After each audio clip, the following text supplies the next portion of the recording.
Hey guys, what's up? My name is Public, and today we're going to go over everything that's changing for Shadow Priest in patch 7.3.0. Now, if you've already looked at the patch notes, you're probably wondering why I'm making this video. As of right now, the patch is coming out in a few days, and there are no changes very specific to Shadow Priest in terms of playstyle and numbers and things like that. However, there are a few things that are coming in this patch that are impacting Shadow and the rest of the game as a whole. So I'm going to go over some of those things in this quick little video to make sure you're all ready to go for the patch. So while I'm talking about everything, the biggest thing coming in this patch for Shadow are the new animations. So almost every single one of our spells got a brand new overhaul, including Void Form and Mind Flay, which are my two favorite ones. So throughout this video, you'll see footage of me just playing the Shadow Priest on the PTR to kind of give you an idea of what it's going to look like when you log in with the new patch. So enjoy those new animations and go play around with them yourself on patch day. Alright, so first things first, there's the biggest new thing in terms of damage, numbers, and stuff like that is called the Crucible. This is something that will be unlocked in week 3 of the Argus campaign. So I don't have a whole lot of information on specifically, what does this mean for us? What are you going to do with the Crucible and things like that? All you need to know is do the Argus campaign. You'll see a post on How to Priest soon about what this means for Shadow and things like that. So stay tuned for that. It's just a new way to empower our relics in a different way we didn't have before. So keep in mind that is coming, but nothing crazy on launch because it takes 3 weeks to actually unlock it.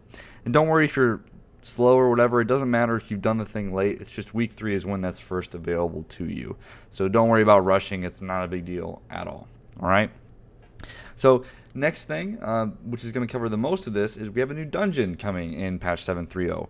So it's called Seat of the Triumvirate, I believe is how you say that, and is a 4-boss dungeon, and it has a few interesting things for Shadow that I'll point out here. So I'll kind of go over boss by boss.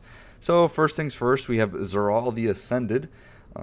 Actually pretty much drops nothing that we want, unfortunately. Nothing with haste on it really, nothing crazy here, so kind of ignore that boss for that stuff. Now however, we get to boss number 2, Saprish, something like that. We get to see something interesting here. We have a crit haste chest that is part of a 3 set, which is interesting. We haven't had a 3 set in a very long time in the game. The 3 set gives you a Shadow Shield, basically, when you get 2 of the pieces, and then when you have all 3, then you get this weird mastery buff for 18 seconds. So, TLDR, don't try to go for this set if you have one of the 2 things. Legendary Belt, well, any legendary that's in that slot, or tier 20. The set bonus is not very good at all. Obviously, the first one isn't even a damage increase, and the mastery damage from the 3 set is very, very low. And most importantly, the 3 set compromises a chest piece, shoulders, and belt. If you're not familiar with it, belt is our best in slot legendary, or tied for Cephas, or whatever you want to call it. So that's pretty much out just right off the bat if you have belt. And it covers chest and shoulders legendaries as well, which are also some of our 2 best as well. So for the most part, as a Shadow Priest, you can ignore the 3 set bonus entirely. However, the chest piece does have really good stats on it. So if you need a better chest, there you go. In addition, the second boss drops a Shadow Relic. Unfortunately, it's a Shadow Mend Relic, so not a damage increase trait, but could still give you a nice eye level jump, so that is available. We get to boss number 3, which is probably one of the more interesting ones. He drops a Haste First Neck versus whatever, but at least it's haste. And he also drops a trinket. This is a shadow damage trinket. We're still working on sims of how good the actual trinket is. Based on the tooltip, it doesn't look like it's going to be that strong, so don't worry about it too much. Mostly compared to tomb trinkets, probably not going to go anywhere.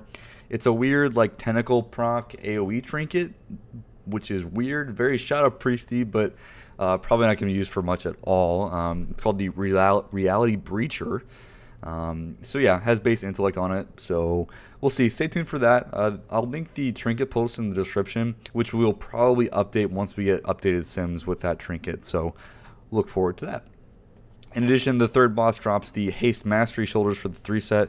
Haste Mastery is still good stats. Again, 3 set not really important, but shoulders have good stats, so there you go. There is also Haste Mastery Wrists on there. Again, no crit, but hey, it's got haste and mastery is okay, so there you go. And then we get to the final boss in the dungeon. This is Lura. And Laura drops a Shadowward Pain Blood Relic, so that's pretty nice. Although it isn't too crazy because we still want the Fiending Dark Relic from KJ, but if you don't have that, need a Blood Relic, there you go.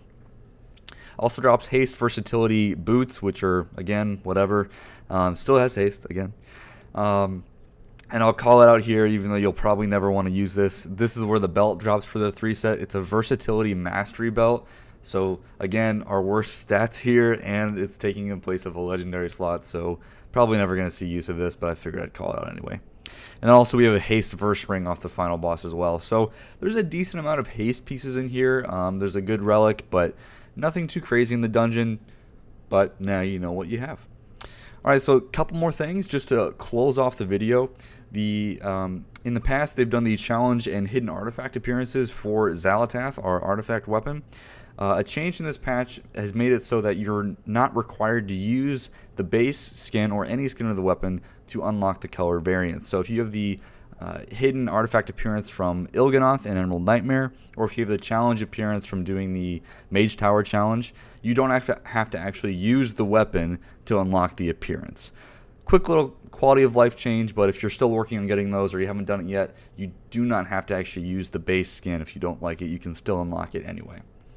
And the last thing I'll say is, some of you might be aware that there is a new legendary ring coming. It's not specific to Shadow, it's more of a general freebie legendary they'll be giving away at some point that has to deal with the Crucible. An important thing to note here is that it's not slated for launch until 7.3.5. So you won't see anything from How to Priest about this legendary. However, just know that that is coming eventually. It has a potential to be pretty good for us. Luckily, it does seem to be just given to us in a quest. But again, it's coming in a later patch, so a lot could change. Just know that it's not coming for 7.3.0. Alright guys, that covers it for this video.